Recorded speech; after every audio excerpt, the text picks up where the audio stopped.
दोस्तों, किसी के भी मन की बातें जानने के लिए 3 तरीके होते हैं, लेकिन इन तीनों तरीकों को समझना अति आवश्यक है। यदि आप इन तीनों तरीकों को समझ लेते हैं तो आप किसी के भी मन की बातें बड़ी ही आसानी से जान सकते हैं, समझ सकते हैं। तो चलिए इसे एक बुद्ध कहानी के माध्यम से समझते हैं कि किस तरह से आप दूसरों की मन की बातें जान सकते हैं, समझ सकते हैं। बहुत समय पहले की बात है। एक छोटा सा गांव था। उस गांव में 2 भाई रहा करते थे। बड़ा भाई अंधा था, जिस कारण वो हमेशा घर पर ही बैठा रहता था, और छोटा भाई खेती किया करता था। लेकिन खेतों में अधिक जानवर आने से पूरी फसलें नष्ट हो जाती थीं, जिस कारण छोटा भाई बहुत परेशान हो चुका था। तभी उसे एक तरकीब सूझी। एक दिन उसने सोचा, खेतों में से इन जानवर को भगाने के लिए क्यों ना मैं अपने बड़े भाई की मदद लूं। वैसे भी बड़े भैया अंधे हैं। अगर वह खेत में बैठे रहेंगे और जानवरों की आहट आने पर वो उन्हें जोर से चिल्लाकर भगा सकते हैं, जिससे हमारी फसलें बच सकती हैं। इसलिए उन्हें मैं खेत में बिठा देता हूं। ये सब सोच विचार करने के बाद उसने अपने खेत में ही एक छोटी सी झोपड़ी तैयार की और अपने अंधे भाई को उस खेत में बिठा दिया और उनसे कहा, भैया, यदि कोई जानवर की आहट आपको सुनाई दे तो आप जोर जोर से चिल्लाना। ये सुनकर वो जानवर यहां से भाग जाएंगे और हमारी फसलें नष्ट होने से बच जाएगी। बड़ा भाई अपने छोटे भाई की बात मान लेता है और वो उस दिन से खेत में ही रहना शुरू कर देता है।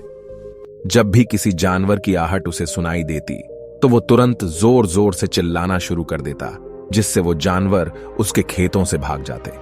ऐसा करते करते कई दिन बीत चुके थे। तभी एक दिन उसके खेत में एक हिरण भागता हुआ आता है और वह खेत के बांध को तोड़कर वहां से भाग गया। लेकिन उसी हिरण का पीछा करते हुए एक राजा भी उस खेत में आ पहुंचा। तभी राजा की नजर उस अंधे भाई पर पड़ती है। राजा उस व्यक्ति से कहता है, देखो, मैं यहां पर एक जानवर का पीछा करते हुए आया हूं। क्या तुमने उस जानवर को यहां पर देखा है? इस पर वो व्यक्ति कहता है, हे राजन, मैं तो अंधा हूं। मैं भला किसी जानवर को कैसे देख सकता हूं? लेकिन मैं आपको इतना जरूर बता सकता हूं कि जो जानवर मेरे खेतों से होकर भागा है वो आपके लायक नहीं है। आप उसके पीछे अपना समय यूं ही व्यस्त कर रहे हैं। राजा उस अंधे व्यक्ति की बात सुनकर बड़ा अचरज में पड़ गया। वो ये सोचने लगा कि आखिर ये तो अंधा है, फिर इसे कैसे पता कि जिस हिरन को मैं तलाश रहा हूं वह हिरन मेरे लायक है ही नहीं। ये अंधा व्यक्ति मुझे कैसे बता सकता है? तभी राजा उस अंधे व्यक्ति से कहता है, कहीं तुम मुझसे झूठ तो नहीं कह रहे? एक तरफ तुम ये कहते हो कि तुम अंधे हो और दूसरी तरफ तुम ये भी कह रहे हो कि जो जानवर यहां से भागा है वो मेरे लायक नहीं है। इस पर वो अंधा व्यक्ति कहता है, हे राजन, जिसे आप एक हिरण समझ रहे हैं, असल में वो एक हिरण नहीं है बल्कि एक हिरणी है, और वो भी गर्भवती है। और जहां तक मुझे ज्ञान है, मैंने कभी किसी राजा को किसी गर्भवती हिरणी का शिकार करते हुए नहीं सुना है। और इसी कारण मैं आपसे ये कह रहा हूं कि वो हिरणी आपके लायक नहीं है। आप उसके पीछे अपना समय व्यर्थ ना करें। यह सुनकर राजा और भी अचरज में पड़ गया। वो ये सोचने लगा कि आखिर ये अंधा आदमी ये कैसे जान सकता है कि वो हिरणी है और गर्भवती है। राजा कुछ देर सोच विचार करने के बाद अपने सेनापति से कहता है, सेनापति जी, मुझे वो जानवर जिंदा चाहिए, क्योंकि मुझे यह पता करना है क्या वह हिरणी है और क्या वह गर्भवती है। क्योंकि यह अंधा आदमी बहुत विश्वास के साथ कह रहा है और मुझे इस बात की पुष्टि करनी है। यदि वह हिरणी हुई और गर्भवती हुई तो वह हमारे शिकार के लायक नहीं है, क्योंकि हम तो एक हिरण का पीछा कर रहे थे। इसलिए जाओ और पता करो कि क्या वो हिरणी है। सेनापति राजा से आज्ञा लेकर आगे की ओर बढ़ चलता है, और कुछ देर बाद जब वह वापस लौट कर आता है तो वह राजा को कहता है, हे राजन, इस अंधे आदमी ने जो भी बातें कही हैं वो बिल्कुल सही हैं। वो एक हिरणी ही है और वह गर्भवती भी है। यह सुनकर राजा आश्चर्यचकित रह गया। उसे समझ नहीं आ रहा था कि आखिर अंधा आदमी कैसे पता कर सकता है कि वह जानवर एक हिरणी है, और तो और वह गर्भवती है। भला एक अंधा आदमी यह कैसे देख सकता है? यह कैसे जान सकता है? आखिर इसे यह कैसे पता चला? ऐसे कई सारे प्रश्न अब राजा के मन में उमड़ने लगे।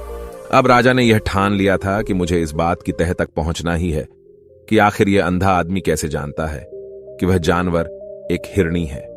यह सोचकर राजा उस अंधे आदमी के पास जाता है और उस अंधे आदमी से कहता है, देखो, मैं ये तो नहीं जानता कि तुम सचमुच अंधे हो या नहीं, लेकिन मैं तुमसे एक बात जानने आया हूं। क्या तुम मेरे प्रश्न का सही सही जवाब दोगे? इस पर अंधा व्यक्ति कहता है, हे राजन, आप जो कुछ पूछना चाहते हैं मुझसे पूछ सकते हैं, मैं आपको बिल्कुल सच सच जवाब दूंगा। इस पर राजा कहता है, देखो, एक तो तुम कहते हो कि तुम अंधे हो और दूसरी तरफ तुमने यह बता दिया कि जिस जानवर का पीछा मैं कर रहा हूं वह एक हिरणी है, और तो और वह गर्भवती भी है। आखिर तुम्हें यह कैसे पता चला?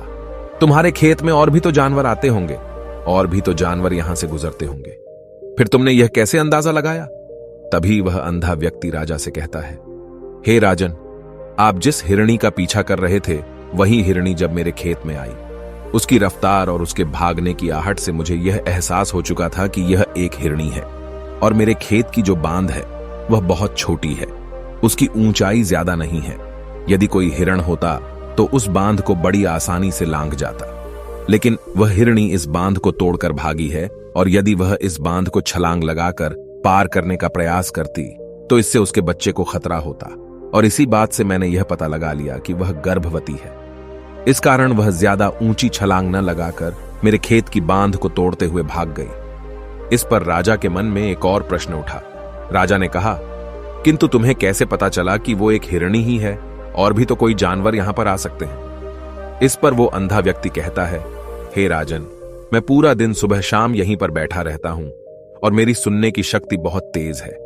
मैं ये बाफ जाता हूं कि कौन सा जानवर मेरे खेत में आया है, और उसी के आधार पर मैं जोर जोर से चिल्लाता हूं ताकि वो मेरे खेत से भाग जाए और मेरे खेत की फसलों को नष्ट न कर पाए। राजा उस अंधे आदमी का यह जवाब सुनकर पूरी तरह से संतुष्ट हो चुका था। वो मन ही मन ये सोच रहा था कि आदमी भले ही अंधा हो, लेकिन ये तो बड़ा ज्ञानी मालूम पड़ता है। इस आदमी से कुछ ना कुछ तो काम निकलवाना ही चाहिए। ये विचार लिए हुए राजा वहां से वापस अपने महल की ओर लौट जाता है। राजमहल पहुंचते ही राजा उस अंधे व्यक्ति से कहता है, आप तो बड़े ज्ञानी व्यक्ति हैं, आपको किसी भी बात का पता बड़ी आसानी से चल जाता है। आज मैंने आपको यहां पर इसलिए बुलाया है क्योंकि मैं आपसे ये जानना चाहता हूं कि मेरी पत्नी पतिव्रता है या नहीं। इस पर वो अंधा व्यक्ति कहता है, हे राजन, ये कैसा प्रश्न हुआ? इस पर राजा कहता है, मैंने आपसे बिल्कुल उचित प्रश्न किया है, मुझे इस प्रश्न का उत्तर दीजिए। इस पर वो अंधा व्यक्ति कहता है, हे राजन, ये सारी बातें जाने दीजिए। आपकी शादी को इतने साल बीत चुके हैं, और अब आप ये बात क्यों जानना चाहते हैं? आपके मन में ऐसे प्रश्न क्यों उठ रहे हैं? इस पर राजा जिद करते हुए कहता है, देखिए, आपको मुझे इस प्रश्न का उत्तर तो देना ही होगा। यदि आप मुझे इस प्रश्न का उत्तर नहीं देंगे तो मैं आपको मृत्युदंड दे दूंगा। राजा के मुख से यह बात सुनकर वो अंधा व्यक्ति कहता है, हे राजन, यदि आप इस प्रश्न का उत्तर चाहते हैं तो उसके लिए आपको मेरा एक काम करना होगा। राजा कहता है, बोलो, मुझे क्या काम करना होगा? इस पर व्यक्ति कहता है, इसके लिए आपकी पत्नी को मेरे साथ कमरे में अकेले छोड़ना होगा। उस अंधे व्यक्ति की यह बात सुनकर राजा पहले तो क्रोधित हो जाता है, लेकिन फिर कुछ सोच विचार करने के बाद वह उस व्यक्ति की बात मान लेता है और अपने सेनापति को आदेश देता है, सेनापति जी, इस व्यक्ति को और मेरी पत्नी को एक कमरे में कुछ देर के लिए अकेला छोड़ दे। सेनापति बिल्कुल वैसा ही करता है। अब राजा की पत्नी और अंधा आदमी एक कमरे में बंद हो चुके होते हैं। तभी वो अंधा आदमी राजा की पत्नी से कहता है, मुझे आपको छूना है। इस बात पर रानी अत्यधिक क्रोधित हो जाती है और उस अंधे आदमी को वो पकड़ पकड़ कर पीटने लगती है, कभी हाथों से तो कभी लातों से तो कभी पटक पटक कर। इस तरह से उन्होंने उस अंधे आदमी की खूब पिटाई की। उसके बाद किसी तरह से वह अंधा आदमी अपनी जान बचाकर वहां से भाग निकलता है और वह राजा के पास पहुंचता है और वह राजा से कहता है, हे राजन, आपकी पत्नी पतिव्रता नहीं है। यह बात सुनकर राजा अत्यधिक क्रोधित हो उठता है और राजा अपनी तलवार निकालकर सीधा अपनी पत्नी की ओर जाता है और क्रोधित होकर वह अपनी रानी से कहता है, रानी जी, आज मैं जो भी सवाल आपसे करने वाला हूं उसका मुझे सच सच जवाब दीजिएगा, और यदि आपने एक शब्द भी झूठ कहा तो मैं आपका अभी के अभी सर धड़ से अलग कर दूंगा। तभी आगे वह राजा कहता है, मुझे बताइए, क्या आप पतिव्रता हैं या नहीं? इस पर रानी कहती है, हे राजन, आप भले ही मुझे जान से मरवा दीजिए, लेकिन मैं पतिव्रता नहीं हूं। राजा यह बात सुनकर बहुत खुश हुआ, क्योंकि उस अंधे आदमी ने जो भी कहा था वह बिल्कुल सच था। यह बात सुनकर तुरंत ही राजा उस आदमी के पास पहुंचता है और आकर उस अंधे आदमी से कहता है, तुम्हें कैसे पता चला कि मेरी पत्नी पतिव्रता नहीं है? इस पर वह अंधा आदमी कहता है, हे राजन, बड़ी सीधी सी बात है। मैंने तो आपकी पत्नी से बस इतना ही कहा था कि मुझे आपको छूना है, और इस बात पर वह इतना क्रोधित हो उठी कि उन्होंने गुस्से में आकर मुझे लात घूंसों से पीटना शुरू कर दिया। और भला कोई औरत किसी और मर्द को कैसे छू सकती है, लेकिन उन्होंने न आव देखा न ताव, बस लात घूंसे मुझ पर बरसाने शुरू कर दिए। वह भी तो एक छूना ही हुआ, और एक पतिव्रता नारी कभी भी पराये मर्द को नहीं छूती। जब मैंने उसे छूने के लिए कहा था तो वह उस वक्त मुझे मना कर सकती थी, लेकिन उन्होंने तो मुझे पीटना शुरू कर दिया और देखते ही देखते उन्होंने मेरे पूरे शरीर को छू लिया। अब आप ही बताइए, ऐसी स्त्री भला पतिव्रता कैसे हो सकती है? इस पर राजा कहता है, तुम तो बड़े ज्ञानी मालूम पड़ते हो। अच्छा ठीक है, चलो तुम मेरे एक प्रश्न का और जवाब दो। यदि तुमने मुझे इस प्रश्न का सही सही जवाब दे दिया तो मैं तुम्हें यहां से जाने दूंगा। आगे राजा उस अंधे आदमी से कहता है कि तुम मुझे यह बताओ, क्या मैं सच में अपने पिताजी का ही बेटा हूं या फिर किसी और का? इस पर वह अंधा भी कहता है, हे राजन, इस बात से आपका क्या लेना देना? आप किसी की भी औलाद हो, आखिर आप हैं तो इस राज्य के राजा, इसलिए इस प्रश्न को जाने दीजिए। लेकिन राजा कहता है, नहीं नहीं, मुझे इस प्रश्न का सही सही जवाब चाहिए, अन्यथा यह प्रश्न मुझे हमेशा परेशान करता रहेगा। इसलिए मैं इसका सही सही जवाब जानना चाहता हूं। यदि तुम इसका सही सही जवाब दे देते हो तो तुम यहां से जा सकते हो, मैं तुम्हें नहीं रोकूंगा। इस पर वह अंधा आदमी कहता है, हे राजन, इसके लिए तो मुझे आपके मां के पास भी जाने की कोई आवश्यकता नहीं है। मैं आपको अभी अभी यह बता सकता हूं कि आप किसकी औलाद हैं, लेकिन उससे पहले मैं चाहता हूं कि आप मुझसे एक वादा करें कि आप मुझ पर क्रोध नहीं करेंगे। राजन ने कहा, मैं तुमसे वादा करता हूं, मैं तुम पर क्रोध नहीं करूंगा। इसके बाद वह अंधा आदमी राजा से कहता है, हे राजन, आप है तो अपने ही पिता के पुत्र, लेकिन आप पर एक कंजूस सेठ की छाया पड़ी हुई है। यह सुन राजा बहुत क्रोधित हो उठा और वह तुरंत तलवार निकालकर अपनी मां के पास जा पहुंचा। वह वहां पर पहुंचने के बाद अपनी मां से कहता है, मां, मुझे सच सच बताइए, क्या मैं अपने ही पिता का पुत्र हूं या नहीं?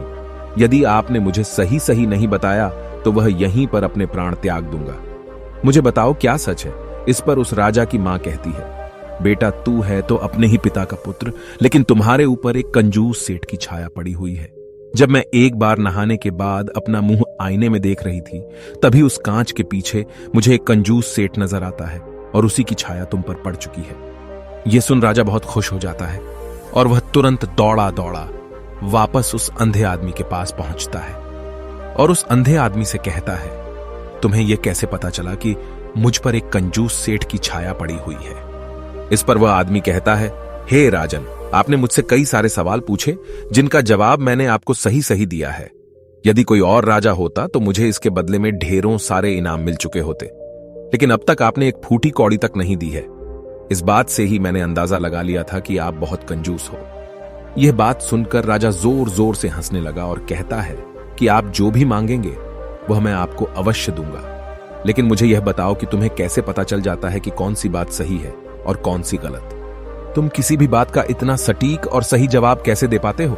इस पर वह अंधा आदमी कहता है, हे राजन, मैं तो वैसे ही अंधा हूं। यदि मेरी आंखें होती तो मैं किसी की भी मन की बातें बड़ी सरलता से जान लेता। मन की एक भाषा होती है और यह भाषा मनुष्य के शरीर के व्यवहार के रूप में देखी जा सकती है। उसकी आंखों से, उसके होठों से, उसके काम करने के तरीके से, उसकी क्रियाओं से पता किया जा सकता है कि उसके मन में क्या चल रहा है। उसके आधार पर हम किसी के भी मन की बातें जान सकते हैं, लेकिन मैं तो अंधा हूं, मैं देख नहीं सकता, इसलिए मैं क्रियाओं से देखता हूं। यदि मुझे कोई बात जाननी हो तो अगले आदमी को कुछ काम देना पड़ता है, जिस पर वह व्यक्ति किस प्रकार काम करता है, किस तरीके से इस काम को करता है, उसके आधार पर ही मैं यह पता कर पाता हूं कि उसके मन में क्या चल रहा है। तभी वह राजा कहता है, तो क्या इसका अर्थ यह हुआ कि मैं भी किसी के मन की बातें जान सकता हूं? इस पर वह अंधा आदमी कहता है, हे राजन, अवश्य आप भी किसी भी व्यक्ति के मन की बात जान सकते हैं, किंतु उससे पहले आपको अपने ऊपर काम करना होगा, और वह काम है अपने मन को शांत करना, अपने मन को वर्तमान में लाना होगा, जिसके लिए मैं आज आपको 3 तरीके बताने वाला हूं। और ये तीनों ही तरीके बड़े ही आसान और सरल हैं, किंतु हे राजन, उससे पहले आपको एक काम करना होगा, अपने मन को एकाग्र करना होगा। जब हम अपने मन को एकाग्र करते हैं, अपने मन को वर्तमान में लाते हैं, तो हम दूसरे के मन की बात जान सकते हैं, क्योंकि वह आदमी अभी भी अपने मन में वर्तमान में ही सोच रहा है, और हमें भी मन को वर्तमान में ही लाना होगा। तभी हम उसके मन की बातें जान सकते हैं। यदि हम अतीत में हुई घटनाओं के बारे में सोच रहे हैं, तो वह जो अगला आदमी वर्तमान में सोच रहा है, वर्तमान में अपने मन में बात कर रहा है, वह हम कैसे जान पाएंगे? क्योंकि हम तो अतीत की घटनाओं में डूबे हुए हैं। इसलिए किसी के भी मन की बात जानने के लिए सबसे पहले हमें हमारे मन को एकाग्र करना होगा, उसे वर्तमान में लाना होगा। आगे वह व्यक्ति राजा से कहता है, हे राजन, जो 3 तरीके मैं आपको बताने वाला हूं, इन 3 तरीकों से बड़ी आसानी से किसी के भी मन की बातें जान सकते हैं। उसके बाद वह अंधा आदमी राजा से कहता है, हे राजन, जो सबसे पहला तरीका है वह है आंखों पर ध्यान देना। किसी व्यक्ति से बात करते वक्त उसकी आंखों में देखना, उसकी आंखों पर ध्यान देना जो सबसे ज्यादा जरूरी है, क्योंकि आंखें बोलती नहीं पर बहुत कुछ कह जाती हैं। यदि हम किसी व्यक्ति की आंखों के इशारों को समझना सीख जाएं, हम यह जान पाएंगे कि व्यक्ति के दिमाग में क्या चल रहा है, वह क्या सोच रहा है और अभी वह क्या करने वाला है। मेरे पास आंखें नहीं हैं, लेकिन मैंने अपने गुरु से यह विद्या सीखी है, क्योंकि बहुत सालों पहले मेरे पास आंखें थीं और मैं उस वक्त लोगों के मन की बातें केवल उनकी आंखों से ही जान लेता था। इसलिए यदि आप भी दूसरों की मन की बातें जानना चाहते हैं, तो आपको भी उनकी आंखों पर गौर करना चाहिए, जैसे कि उनका आकार कैसा है, वह कब, कहां और किधर देख रहे हैं। यदि उसकी आंखें यहां वहां घूम रही हैं, जब आप उससे बातें कर रहे हैं, तो वहां वह इधर उधर मोड़ रहा है, कभी ऊपर तो कभी नीचे या कभी आसपास, या फिर उसकी आंखें खुश नजर आ रही हैं या फिर आंखें निराश नजर आ रही हैं, जैसे कि चोर होता है। उसकी आंखों में जब हम देखते हैं तो हमें यह पता चलता है कि अगले आदमी ने कोई गलती की है। ठीक उसी प्रकार जब हम किसी चालाक व्यक्ति की आंखों में देखते हैं, तो आपको पता चलेगा कि उसकी आंखों में एक भाषा होती है। एक बहुत ही सीधा और आसान तरीका होता है। यदि आपको यह पता लगाना है कि सामने वाला व्यक्ति आपसे झूठ कह रहा है या फिर सही, तो आपको उसकी आंखों पर ध्यान देना अति आवश्यक है। यदि आपसे बात करते वक्त वह व्यक्ति अपनी आंखें यहां वहां घुमा रहा है, ऊपर नीचे, इधर उधर, दाएं बाएं, हर जगह देख रहा है, तो इसका अर्थ यह हुआ कि वह उस बात से निकलने का कोई रास्ता ढूंढ रहा है, वह कोई झूठ बना रहा है। यदि सामने वाला व्यक्ति आपसे कुछ झूठ कहने का प्रयास कर रहा है, तो वह आपसे नजर नहीं मिलाएगा। वह यहां वहां देखेगा, ऊपर नीचे देखेगा, लेकिन वह आपकी आंखों में आंखें डालकर कभी नहीं देख पाएगा, क्योंकि उसे डर है कि यदि उसने आपकी आंखों में आंखें डालकर देखी तो उसका झूठ पकड़ा जाएगा और लोगों को सच्चाई का पता चल जाएगा। और इसी प्रकार कुछ और भी भाषाएं होती हैं। जब आप किसी की आंखों में आंखें डालकर यह देखना शुरू कर देंगे कि उसके हाव भाव क्या है, ठीक उसी प्रकार चेहरे के हाव भाव होते हैं, जिससे हम मन की बातें बड़ी आसानी से समझ सकते हैं और इन्हें भी समझना बहुत जरूरी है। कभी कभी कोई व्यक्ति अपने चेहरे से जैसे आंख, होंठ और बहुत से कुछ अलग अलग व्यवहार करता है। यदि आप किसी व्यक्ति के चेहरे में गौर करेंगे तो आप आसानी से समझ पाएंगे कि वह व्यक्ति निराश है, जब व्यक्ति बहुत उदास है, या फिर वह बहुत खुश है, या फिर उसे कोई बहुत बड़ा दुख है। वह अपने अंदर क्या महसूस कर रहा है, ये सारी बातें हम उसके चेहरे के हाव भाव से पता कर सकते हैं। फिर चाहे इंसान जुबान से कुछ बोले या ना बोले, लेकिन आप उसके चेहरे से सब कुछ पता कर सकते हैं। आगे व्यक्ति राजा से तीसरा तरीका बताते हुए कहता है, हे राजन, इसी प्रकार तीसरी भाषा भी है, अर्थात तीसरा तरीका भी है, और वह है हाथों के इशारे और शरीर का व्यवहार। मन की बात समझने के लिए हमें हाथ के इशारे और शरीर के व्यवहार को समझना बहुत आवश्यक है। कोई व्यक्ति जब बात करता है तो आपने देखा होगा कि वो अपने हाथों को हिलाता रहता है, अपने हाथों से इशारा करता रहता है। बातों के साथ साथ अपना शरीर का जो व्यवहार है, अर्थात बॉडी लैंग्वेज, उसका भी पूरा उपयोग करता है, जिससे हमें यह पता चल पाता है कि वह व्यक्ति हमारी बातों पर कितना ध्यान दे रहा है और उसके मन में क्या चल रहा है। शरीर के व्यवहार को देखने के लिए उसके हाथ मटकाने, शरीर मटकाने और चेहरे पर बार बार हाथ लाने, हाथों का एक दूसरे से मसलना, ऐसी बहुत सी क्रियाएं होती हैं, उस पर हमें ध्यान देना अति आवश्यक है। मन की बात को समझने के लिए हमें शरीर के व्यवहार को भी समझना पड़ता है। यदि हम इन 3 तरीकों को सही तरीके से ध्यान देकर इन 3 तरीकों को अच्छे से समझ लेते हैं, तो हम बहुत जल्दी किसी भी व्यक्ति के मन की बातें बड़ी सरलता और सहजता से जान सकते हैं। इसलिए यदि आपको किसी के मन की बातें जानी है, तो आपको उसकी आंखों पर, उसके चेहरे पर, उसके शरीर के हाव भाव को और उसके हाथों को ध्यानपूर्वक देखना और समझना होगा, जिससे आप यह समझ पाएंगे कि आखिरकार उसके मन में क्या चल रहा है और वह क्या सोच रहा है। लेकिन उनसे पहले आपको अपने मन को एकाग्र करना होगा, शांत करना होगा और अपने मन को वर्तमान में लाना होगा। तभी आप उस व्यक्ति की इन सभी क्रियाओं पर ध्यान दे पाएंगे, उन्हें समझ पाएंगे। अन्यथा आप यदि अतीत की घटनाओं में व्यस्त हैं, भविष्य की योजनाओं में व्यस्त हैं, तो आप उस व्यक्ति के हाव भाव पर कभी ध्यान ही नहीं पाएंगे और न ही आप कभी यह समझ पाएंगे कि आखिर उस व्यक्ति के मन में क्या चल रहा है, वह क्या सोच रहा है। आपने देखा होगा कि ऐसे कई बड़े संत महात्मा हैं जो बड़ी ही शांति से आपको देखते हैं और आपको देखकर ही ये बता देते हैं कि आपके मन में क्या चल रहा है, आप उनसे क्या जानने आए हैं। और इसका सबसे बड़ा प्रमुख कारण यही है कि वह आपको पढ़ सकते हैं, आपको समझ सकते हैं, आपकी मन की बातें जान सकते हैं, क्योंकि उनका मन एकाग्र है, शांत है। और यही कारण है कि वह आपके मन की बातें बड़ी सरलता से समझ जाते हैं। यदि आपने अब तक पूरी कहानी को सुना है तो मैं आपसे एक छोटा सा अनुरोध करना चाहता हूं। कृपया इस चैनल को सब्सक्राइब करें ताकि मैं आपके लिए और भी ऐसी ही ज्ञान से भरपूर कहानियां लेकर आ सकूं। नमो बुद्धाय।